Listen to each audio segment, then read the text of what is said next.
एकता नगर में रहने वाले 25 साल के युवक की मौत के बाद परिजन शव को लेकर उज्जैन के एसपी कार्यालय पहुंचे। आरोपियों पर कार्रवाई और गिरफ्तार करने की मांग को लेकर एसपी कार्यालय के बाहर परिजनों ने प्रदर्शन किया। 10 लाख रुपए मुंह बोली बहन को देने और रुपए वापस नहीं लौटाने का आरोप लगाया है। वहीं युवक को जहर पिलाने का आरोप परिजनों ने लगाया है। उज्जैन के नीलगंगा थाना क्षेत्र के देवाशीष नगर में रहने वाले जीवन सिसोदिया को निजी अस्पताल में 2 दिन पूर्व जहर पीने के कारण भर्ती किया गया था। शनिवार की देर रात जीवन की मृत्यु हो गई। उज्जैन पुलिस ने जिला अस्पताल में शव का पोस्टमार्टम करवाकर परिजनों के सुपुर्द किया है। इसके बाद शव को लेकर परिजन उज्जैन एसपी कार्यालय पर पहुंच गए। यहां पर उन्होंने शव को वाहन में रखकर आरोपियों की गिरफ्तारी की मांग की है। जीवन के भाई का कहना है कि जीवन की हत्या की गई है। चाणक्यपुरी में रहने वाले मुंहबोली बहन और उनके परिवार के लोगों ने मिलकर जीवन को जहर पिलाया है। पिछले 2 दिनों से पुलिस ने आरोपियों के नाम बताने की कार्रवाई नहीं कर रही है और आरोपियों की गिरफ्तारी को लेकर एसपी कार्यालय के बाहर लेकर पहुंचे हैं। मृतक के भाई ने बताया कि 10 लाख रुपए 3 साल पहले मुंहबोली बहन श्यामू व्यास को रखने के लिए दिए थे, जो उन्होंने आपस में बांट लिए। रुपए मांगने पर भाई को ब्लैकमेल कर रहे थे। पूरे मामले में उज्जैन के माधवनगर सीएसपी दीपिका शिंदे का कहना है कि देर रात को युवक की मौत का मामला सामने आया है। पुलिस ने युवक का पोस्टमार्टम करवाया है। साक्ष्य के आधार पर आगे की कार्रवाई की जाएगी।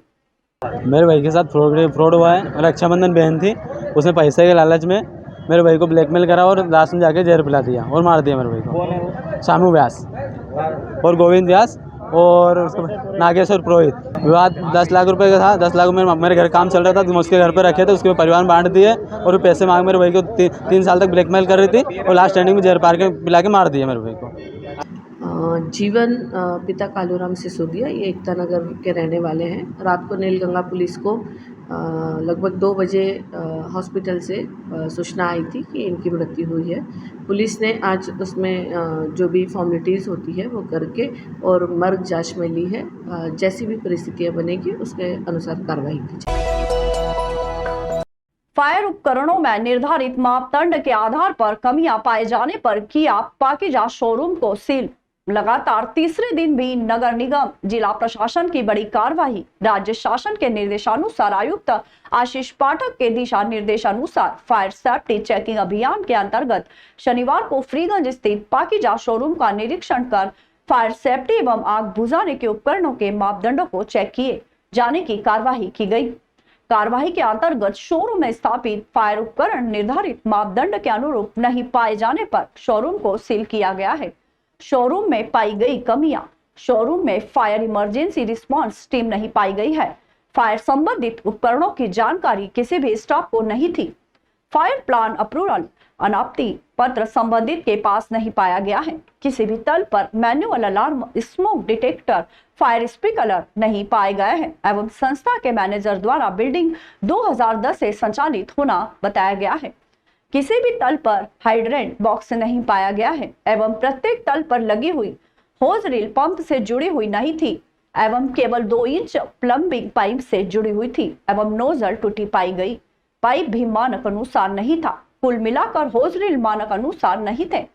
बिल्डिंग P+G+4 का मंजिल होने के उपरांत किसी भी तल के इलेक्ट्रिक पैनल पर CO2 अग्निशमन यंत्र नहीं पाए गए हैं। डीजी इलेक्ट्रिक पैनल एवं ट्रांसफार्मर के समीप कोई भी CO2 एवं फार्म अग्निशमन यंत्र नहीं पाए गए। न ही फायर सेंट पॉकेट पर मौके पर पाया गया है। पूरी बिल्डिंग में केवल 5 DCP टाइप अग्निशमन यंत्र लगे थे। कुल मिलाकर अग्नि सुरक्षा की दृष्टि से अपर्याप्त पाए गए हैं।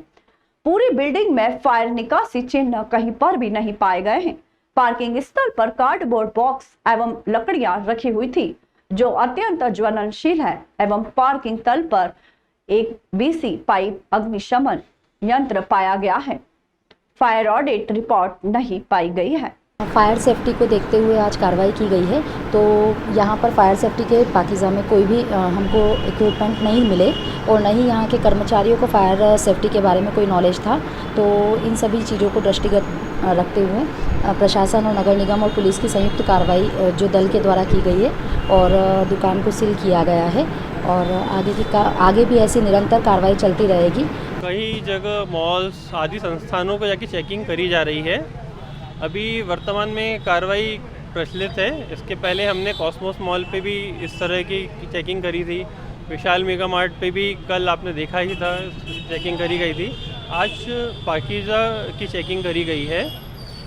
चेकिंग के दौरान हमने ये पाया कि यहाँ पे कोई इमरजेंसी रिस्पांस टीम नहीं थी, कोई ट्रेंड व्यक्ति नहीं था जिसको फायर संबंधित कुछ चीज़ों के बारे में पता हो, ना ही किसी भी तल पे फायर स्प्रिंकलर सिस्टम लगे हुए थे, ना ही स्मोक डिटेक्टर लगे हुए थे।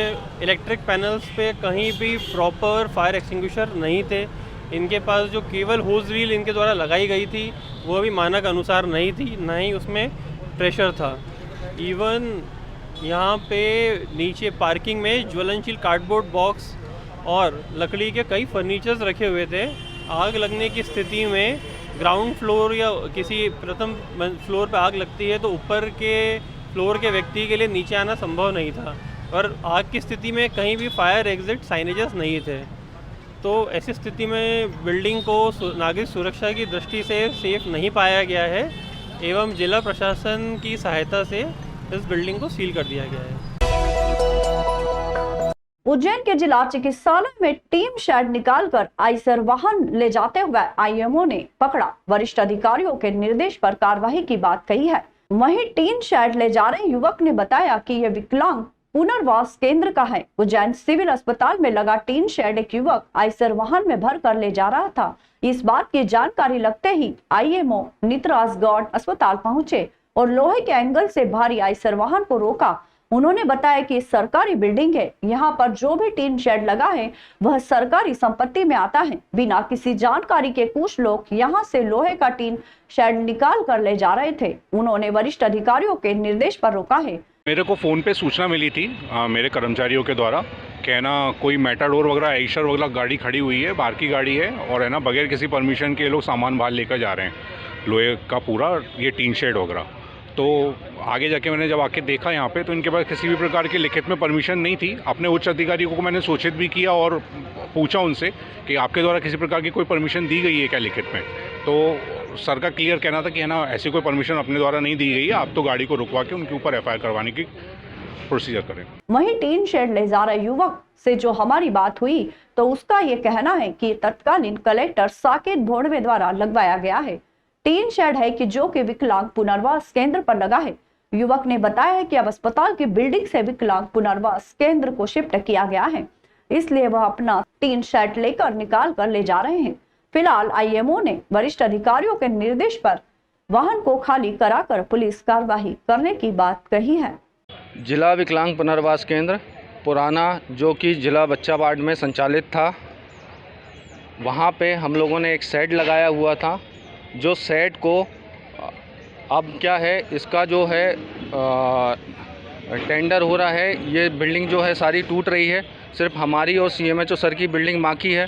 क्योंकि अब जो पुरानी जो हमारी बिल्डिंग थी जिसमें हमने शेड लगाया हुआ था, उस शेड को निकलवा के हमें रिपेयर करा के जो है हमारा जिला विकलांग पुनर्वास केंद्र कार्यालय है वहाँ हमें वापस से लगवाना है। उसके लिए हम लोगों ने इसको निकलवाया था और निकलवा के हम इसको लगवा रहे। हमारे यहाँ सामाजिक न्याय विभाग की फ़ाइल में आपको बता दूंगा, ये सामाजिक न्याय विभाग द्वारा 27 लाख रुपए में जो कलेक्टर भोड़वे सर थे उस समय हमारे यहाँ पे लगाया गया था, उसको हम लोग निकलवा के है ना हमारा जो नया कार्यालय बना हुआ है, चूँकि अब वहाँ पे क्या है बहुत बड़ा स्पेस हो गया है। बाजू में हम लोगों को जैसे गाड़ी आड़ी खड़ी करना है, कुछ लगाना है, तो उसके लिए हम लोगों को क्लियर करके उसको बनाने का प्रयास कर रहे थे कि ताकि वो नया और अच्छा सा दिखे।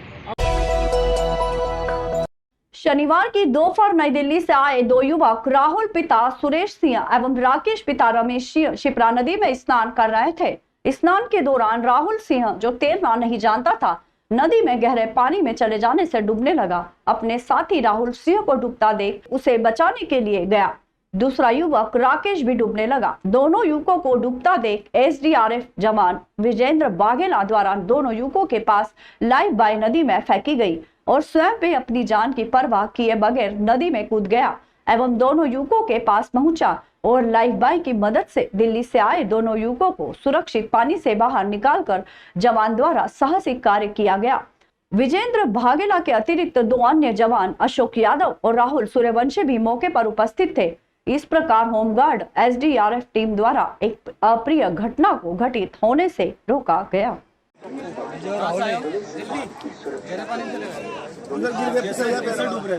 कैसे डूब रहे थे? ऐसे नहीं भाई, आगे चली गया तो मैं फिसल गया, पैर मेरा आगे चला, उनको अचानक चक्कर में तुम भी जा रहे थे। ये डूब जाता पूरा, ये तो डूब गया था, तो डूब गया था, वो तो हाथ दिख रहे थे। इंदौर रोड पर कार और मैजिक की टक्कर में बुजुर्ग महिला की हुई मौत। जिला अस्पताल में पुलिस ने कराया शव का पोस्टमार्टम। महिला कार चालक की तलाश जारी है। इंदौर रोड पर कार और टाटा मैजिक की टक्कर में एक 55 वर्षीय महिला की मौत का मामला सामने आया है। बताया जा रहा है कि महिला देवास से अपने परिवार के लोगों से मिलकर अपने घर जा रही थी। तभी वह नानाखेड़ा बस स्टैंड से मैजिक में बैठी और राघव पिपलिया के लिए रवाना हुई। इसी दौरान एक महिला कार चलाना सीख रही थी। अचानक उसका बैलेंस बिगड़ गया और वह मैजिक में जा घुसी, जिसके कारण मैजिक पलट गई और महिला को चोट लगने से उनकी मौत हो गई। मामले में नानाखेड़ा थाना पुलिस ने शव का पोस्टमार्टम कराकर महिला कार चालक की तलाश शुरू कर दी है। घटना के बाद महिला कार घटना स्थल पर छोड़कर वहां से फरार हो गई। ये देवास अपनी बालिका के यहाँ गए थे सुबह। अपने बालिका की जो सास थे वो बीमार थे, उनके समाचार लेने के लिए देवास गए थे। देवास से साहब को लौट के आए, नानाखेड़ा मैजिक में बैठकर राघव पिपलिया के लिए निकले थे। ढेने मंडिया के पास में इधर से जा रहे थे, लगभग तो पहले ही कार वाले ने पीछे से टक्कर मारी। मैजिक वाले ने पट्टी खा गई, वो नीचे आ गई। वो क्या नाम है महिला की जिसकी मौत? ओम प्रकाश देवी। कहाँ की रहने वाली? राघव। महिदपुर थाना क्षेत्र में पत्नी और सास ससुर से परेशान होकर बैंक कर्मचारी ने जहरीला पदार्थ खाकर जीवन लीला समाप्त करने का प्रयास किया। गंभीर हालत में जिला अस्पताल में उपचार जारी है। बंटी चौधरी नामक युवक ने अपनी पत्नी रुखमा और सास ससुर से प्रताड़ित होकर जहरीला पदार्थ खाकर अपने जीवन को समाप्त करने का प्रयास किया है।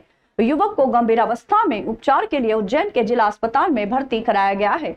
बंटी चौधरी ने जानकारी देते हुए बताया कि आए दिन उसकी पत्नी और सास ससुर तलाक का दबाव बनाकर पैसे की मांग करते हैं। युवक अपनी पत्नी को साथ में रखना चाहता है, लेकिन वह उसके साथ नहीं रहना चाहती है। पहले भी पैसे ले चुके हैं और अब 5 लाख रुपए की मांग कर रहे हैं। युवक ने कहा, मेरे पास पैसे नहीं थे और पुलिस मुझे परेशान कर रही थी, इसलिए उसने जहरीला पदार्थ खाकर अपने जीवन लीला समाप्त करने का प्रयास किया है। फिलहाल युवक की स्थिति सामान्य है और उसका उपचार जिला अस्पताल में चल रहा है। महिदपुर थाने की पुलिस ने मामले को लेकर जांच शुरू कर दी है।